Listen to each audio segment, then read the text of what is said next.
We are discussing the credit creation, which is a process by which commercial banks are able to give more loans and advances in comparison to the amount that they actually receive. So this can be explained both for a single bank economy as well as for a multiple bank economy.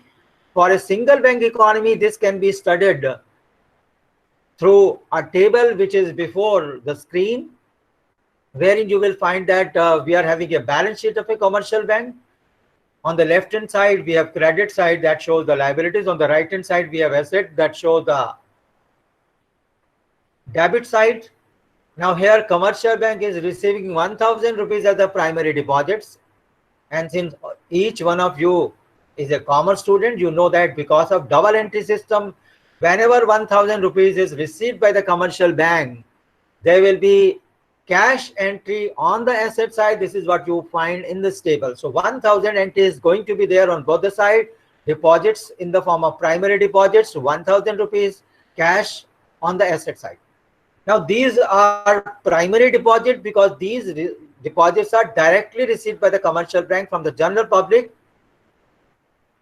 Now when 1000 rupees is received by the commercial bank will not be earning any amount unless some loans are given against these deposits.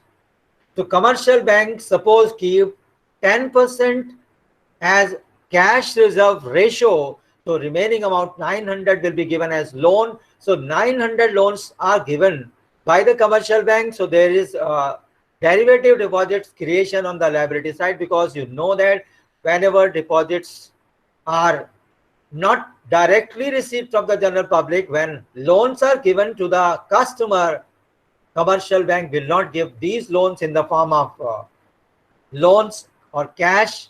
Rather, these loans will be given in the form of deposits. So deposits will be created in the account of the person concerned. So these deposits will be derivative deposits, so which are 900 in this case.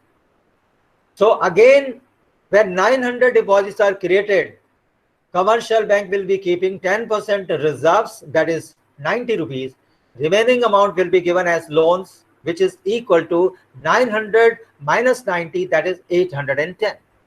So again, when these loans are given to some other person, derivative deposits are created in the second round, which is 810 rupees.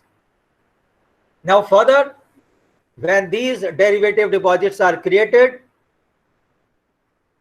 these derivative deposits will be of no use unless some loans are given. So loans will be given to some other person after keeping cash reserve ratio of 10%, which is 81 in this case, and the remaining amount of loans will be 810 minus 81, which is equal to 729.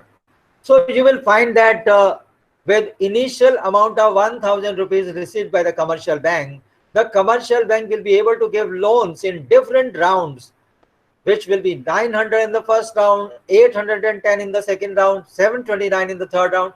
So this way, the total amount of deposit created by the commercial bank will be sum total of what you see on the asset side of the balance sheet, which is there before you on the screen.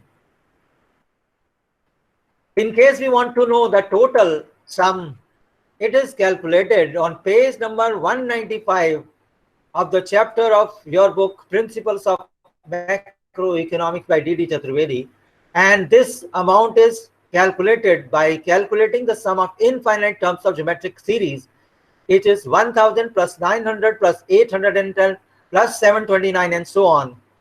So we can calculate the sum, and for this purpose we will take 1000 common, and within bracket we get 1 plus 9 upon 10 plus 9 upon 10 square plus 9 upon 10 cube and so on. Some of you remember that sum of infinite terms of geometric progression is given by a formula, first term divided by 1 of minus common ratio, and this is something that is taught in mathematics in the 11th class, and this formula is being used here to calculate the total sum of infinite terms of geometric series, which is going to tell us the total amount of deposits created or credit creation, which in this present case 1000 multiplied by 1 minus 9 upon 10. So the total 1000 multiplied by 1 upon 1 minus 9 upon 10, it is equal to 1000 divided by 1 upon 10. Please remember that 9 upon 10 is the common ratio. First term is 1. And the total deposits created will be equal to 10,000 rupees. And in this situation, you will find that the total deposits created are 10,000, whereas the initial change in reserve is 100 rupees. And if you take the ratio, what you will get is called as deposit multiplier. So deposit multiplier in the present case is equal to 10,000 divided by 1,000, which is equal to 10. That is the ratio of total change in deposits divided by the change in reserve funds. And this can also be calculated by another formula, which is K is equal to 1 upon R. K implies deposit multiplier. R indicates cash reserve ratio. Cash reserve ratio in the present case is 10% or 0.10. So deposit multiplier will be equal to 1 upon 0.10, that is 10. So when 10% is the cash reserve requirement, the total deposit created will be 10 times the initial reserve, and this can be calculated like this: delta D, the total change in deposit, which is equal to K multiplied by delta M, that is the initial change in deposit. So it is equal to 10 multiplied by 1000. So total deposit creation in the present case is equal to 10,000 rupees. The whole process of credit creation can be explained in the following manner. Delta D is equal to delta D1 plus delta D2 plus delta D3 plus delta D4. And the total sum can also be mathematically computed the way it is shown before you in the form of a mathematical equation. So here delta D is equal to delta M, which you must correct, within bracket 1 minus R, plus delta M within bracket 1 minus R square, plus delta M within bracket 1 minus R cube. If you take delta M common, within bracket you shall be getting 1 upon 1 minus R. Please remember that we are again using the same formula, sum of infinite terms of geometric progression, which is first term divided by 1 minus common ratio. Here first term is 1 and common ratio is 1 minus R. So the final formula is delta M divided by R. So we can say it is equal to K multiplied by delta M, where K is deposit multiplier, which is 1 upon R. So deposit multiplier K is either equal to 1 upon R, or it is also equal to delta D divided by delta M, where delta D is total change in deposits and delta M is the initial change in deposits. We have another table before you where we are showing the deposits as well as loan creation in a single bank economy. For different rounds, you will find increase in deposits as well as increase in loans.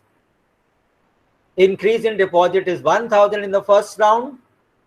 Second round 900, 810 in the third round. This way you will find the total aggregate of all the rounds for increase in deposit is 10,000.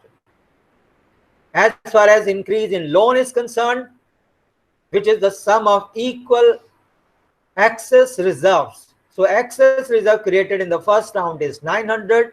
It is 810 in the second round. This way the total aggregate will be 9,000. And if you want to know the increase in cash reserve, which is given by delta M, it is 100 in the first round, 90 in the second round, 81 in the third round, and the total is 1,000. So you can get the breakup. The total credit creation is 10,000 from the initial deposit received equal to 1,000 rupees, out of which 9,000 rupees is the increase in loans and 1,000 rupees is the increase in cash reserves. Well, student, now we have next subtopic, which is just extension of what we have started in the previous topic, and this is credit creation in a multiple bank economy. We all know that today we are living in a commercial banking system where we do not have just one commercial bank, we have numerous commercial banks. So in this subtopic, you will be explained as to how credit creation process takes place when we have numerous commercial banks with numerous branches. Now here I would like to tell you that the process remains the same. The only difference is when there is one commercial bank, every check is deposited in the same commercial bank. Suppose you are taking check from a commercial bank, then that check will not go to any other commercial bank. But in case we are operating in a multiple bank economy, it is quite possible that we are receiving check from commercial bank number A, and the same is deposited with bank number B or bank number C or any other bank. So the only difference in the case of multiple bank economy will be, here the total credit creation will be the sum of the credit creation by numerous commercial banks individually done.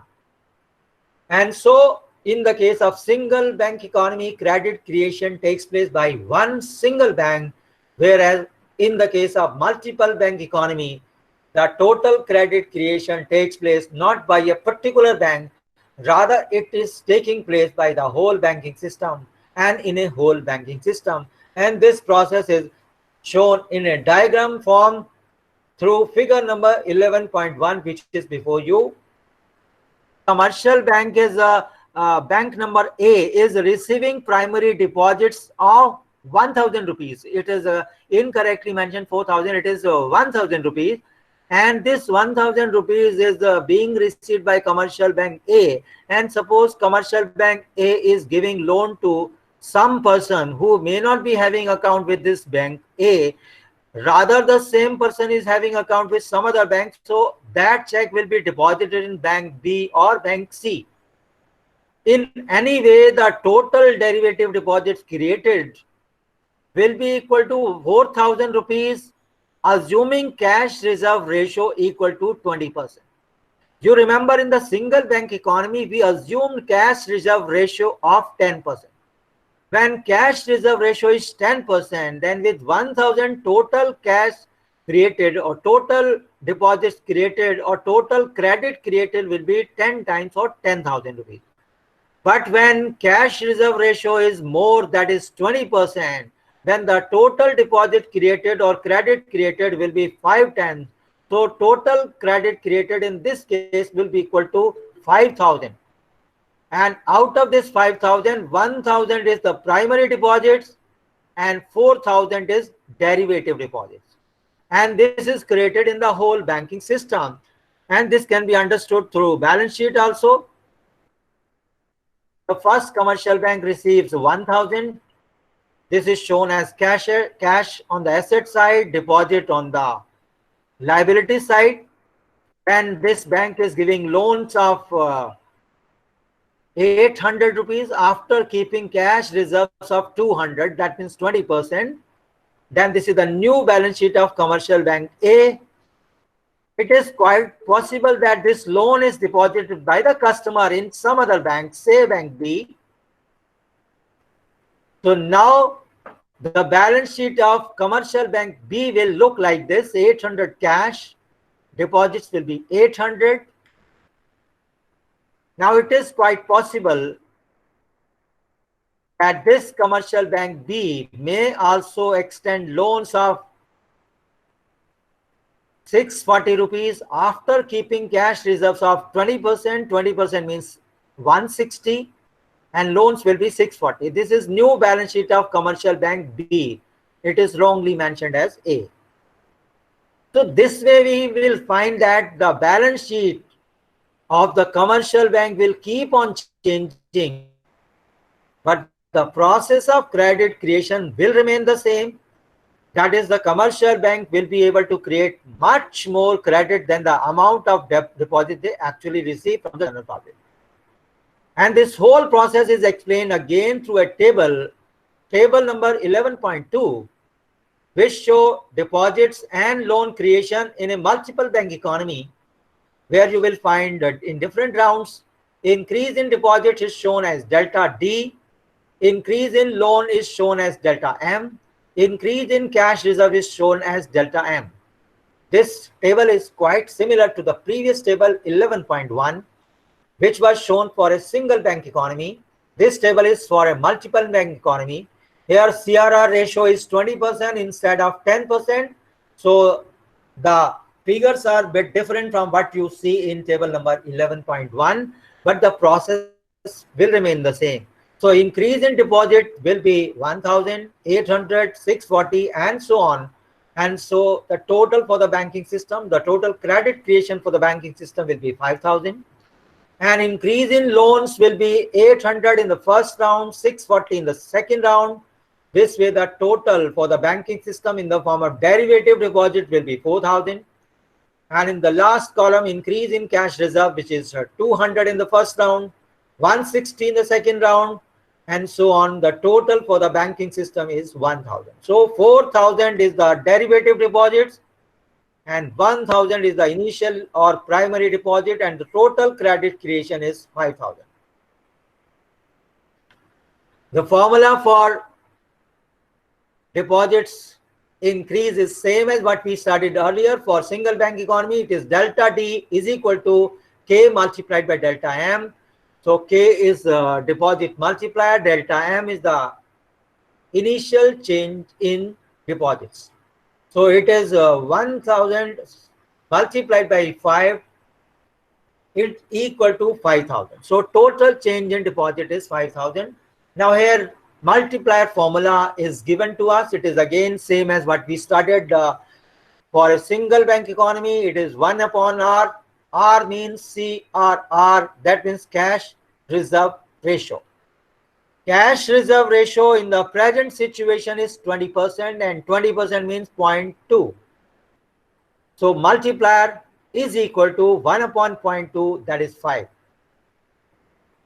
So deposit multiplier with 20% cash reserve ratio is 5, whereas deposit multiplier with cash reserve ratio with 10% CRR is 10. So you will find different values of deposit multiplier for different values of CRR. For R is equal to 0.1 or 10%, K is 10. For R equal to 0.2 or 20%, K is equal to 5. For R is equal to 0.4 or 40%, K is 2.5. And similarly, when R is equal to 1, that means cash reserve ratio is 100%. So deposit multiplier is minimum, which is equal to 1 in this present case. So we find that there is inverse relationship between the deposit multiplier and cash reserve ratio. That implies when cash reserve ratio rises, the value of multiplier declines. It implies when commercial banks are required to keep more cash reserve with them, they are able to give less loans and advances to the general public, as a result of which credit creation capacity of the commercial bank is going to squeeze. And when cash reserve ratio declines, commercial banks are able to give more loans and advances to the general public. So credit creation capacity of the general public and commercial bank is going to be more. I am discussing this ratio approach and determination of money supply. This process of credit creation is called as ratio approach because in this process credit creation is given by the ratio of total change in deposits and the change in initial deposits. And through this ratio approach, we can determine the money supply. And here, the money supply depends on three things. That means how much is going to be money supply available for spending by the people of the country. This depends on three things. The first is stock of high powered money, that means total cash reserves in the economy. The second is reserve ratio of the bank. So in case cash reserves are more, there will be more money supply, there will be more spending by the general public. Similarly, second point is reserve ratio. As I've already pointed out, if reserve ratio is less, commercial bank can give more credit, so there will be more supply of money. I think students, you all remember money supply is not only cash, it is also comprising of currency as well as deposit component. So money supply is dependent on cash reserves, so that means stock of high powered money. It also depends on reserve ratio, that means how much reserves commercial banks are supposed to maintain with them in case they are supposed to maintain both high CRR and high SLR, that means more liquidity and more cash. They will be able to give loan in lesser amount. So there will be less credit creation, so less money supply. But when reserve ratio is less, commercial bank will be able to give more credit, so there will be more money supply. And the last factor on which money supply depends, it is the cash deposit ratio of non-bank public. So that means what is the relation between the cash and deposit of the non-bank public? That means banking habits of the people. So that means when there is more cash in comparison to deposit, there will be less credit creation, but in case they have more deposits with the bank, there will be more credit creation. This topic is explained with the help of a diagram, which is given in figure number 11.2, wherein we find two curves, demand and supply curve for supply of money. OP in this figure is showing the total cash available in the economy. OD stand for the total deposits available in the economy. So the bank reserve ratio will be OP divided by OD. That means vertical distance divided by horizontal distance. Vertical distance is showing the total cash reserves and horizontal distance is showing the total deposits. So deposit ratio of the bank or bank reserve ratio is OP divided by OD. This is downward sloping. That means in case more cash are available in the economy, more cash are held by the economy, there will be less deposits. In case cash held is equal to OP, deposit will be zero. If cash held by public and bank is zero, there will be maximum deposits equal to OD. Then we have another line OS that shows the cash deposit ratio for non-bank public. And this is given by the stock OWCZ. That means the point where the supply and demand curve intersect each other. In this diagram, E is the point of equilibrium. And through this equilibrium, we come to the conclusion that OW is the cash held by the public, OZ is the deposits, and that indicates the cash held by the banks will be the remaining cash reserves, that is PW. So please do remember that in equilibrium, deposits will be OZ, whereas cash held by the public will be OW and cash held by the banks will be OP minus OW, that is PW. Now we discuss the next subtopic, which is credit contraction. Credit contraction is not very important or difficult topic. It is just the reverse of credit creation. When there is receipt of deposit from the general public, we have studied that commercial banks are able to expend credit. That process is called as credit creation.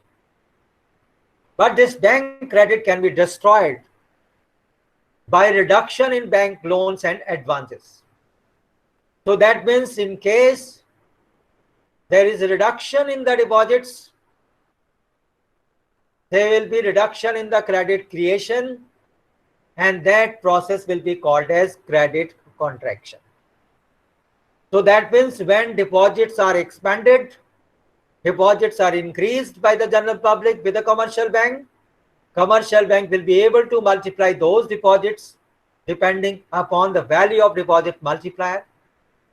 But in case these deposits are decreased by the general public, that means commercial banks are receiving less deposits from the general public, the credit creation will come down, or we can say there will be process of credit contraction. The formula and process of credit contraction is similar to what we have studied for credit creation. The only difference is, in the case of credit creation, the deposits will keep on adding, keep on increasing. And in case of credit contraction, the deposits will keep on contracting. And the formula which is used will also be the same. That is, the formula for deposit multiplier will also be the same. It is 1 upon R. The only difference is it is going in reverse direction. Now we come to the next topic, and the next topic is competitive banking and credit expansion. We know that today is an era where there is so much competition for receiving deposits, for paying interest. That is why many commercial banks, particularly in the private sector, are giving very high rate of interest on the saving bank account, and these are as high as 7%, like the one which is offered by IDFC. This is just twice or more than twice what public sector commercial banks are offering. This is just to attract more deposits. This is just to expand the volume of credit by the commercial bank. This is explained through figure 11.3, credit creation in a competitive banking, where demand for loans is given by downward sloping line DL. That shows when the rate of interest is high, there will be less demand for loans. When the rate of interest is low, there will be more demand for loans. So there is inverse relationship between the rate of interest and the demand for loans. As far as supply of loan is concerned, there is a positive relationship. If the rate of interest rises, commercial bank will supply more loans. If the rate of interest is low, commercial bank will supply less loans. So it is upward sloping. The point where demand for loans DL and supply of loans SL intersect each other, we get the equilibrium point, and the corresponding rate of interest is the rate of interest charged from the borrowers, RB. And this is different from the rate of interest paid to the depositors. I think you all are aware commercial banks are paying less rate of interest to the depositors, but they are charging more rate of interest from the borrowers. The difference in the rate of interest charged from the borrowers and paid to the depositors is called as the spread of the bank. And this spread of the bank is responsible for profitability of the commercial bank. Greater is this difference, more is going to be the profitability of the commercial bank. So in this diagram, you will find that the vertical distance RBRD is showing the spread of the commercial bank. That is the difference between the rate of interest charged from the borrowers and paid to the depositor. The point where supply of depositors and demand for loans intersect each other, we get equilibrium. Another equilibrium that shows the lower rate of interest being paid to the supply of the depositors. Now we come to the last subtopic of this chapter, limitations of the credit creation. And these limitations are those reasons which reduces the credit creating capacity of the commercial banks. The first limitations of the credit creation is the total cash reserves in the country. I think you remember that about 5-10 minutes back, I told you money supply depends on three things. And the first thing was total cash reserves. In case total cash reserves in the country are less, commercial banks' ability to create credit will be less. For example, one of the case that I took up, when commercial bank receive deposit of 1,000 rupees, then at cash reserve ratio of 10%, they are able to create credit of 10,000 rupees. But suppose commercial bank do not receive 1000 rupees, they receive only 500 rupees because there are less cash reserve available in the economy.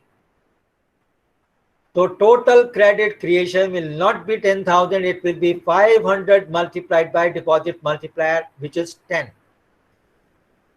So deposit multiplier may remain the same 10, but when initial deposits are 1000, total credit creation will be 10,000. But when initial deposits are lesser on account of less cash reserve, there will be less credit creation, which is 5,000 in the present case. Now we have the second limitation of the credit creation. This is cash reserve ratio. I've told you several times in this lecture itself that there is inverse relationship between cash reserve ratio and credit creation capacity of the commercial bank. You notice that the formula for deposit multiplier is 1 upon R. So for different values of CRR, we have different values of multiplier, which I explained to you on one of the pages which I am taking you back. Here you will find that for different values of CRR, we have different values of K, that is deposit multiplier. When R is 10%, deposit multiplier is 10.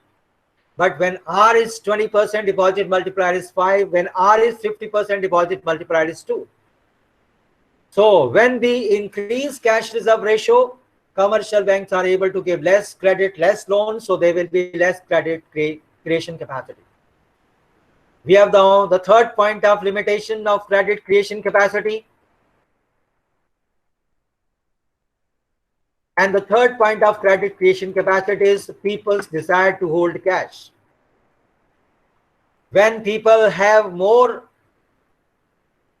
desire to keep their cash with themselves rather than depositing the same with a commercial bank,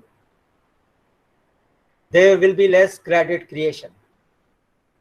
Now suppose you receive 10,000 rupees and you keep it with yourself. As soon as you have something in your mind to spend the same, you spend the same and the remaining amount remains idle. In this case, since commercial bank is not receiving any deposit from yourself, commercial bank will not be able to create credit on that amount. Similarly, suppose you receive loan from the commercial bank and instead of using checks, credit card and debit card, you just withdraw the amount and keep it with yourself. That means you have poor banking habits. In that situation, commercial bank will not be able to create credit. This is the reason why commercial bank provide numerous benefits when you are using credit card, debit card, or you are using less cash. Because when people are using less cash, that means they are having more banking habits.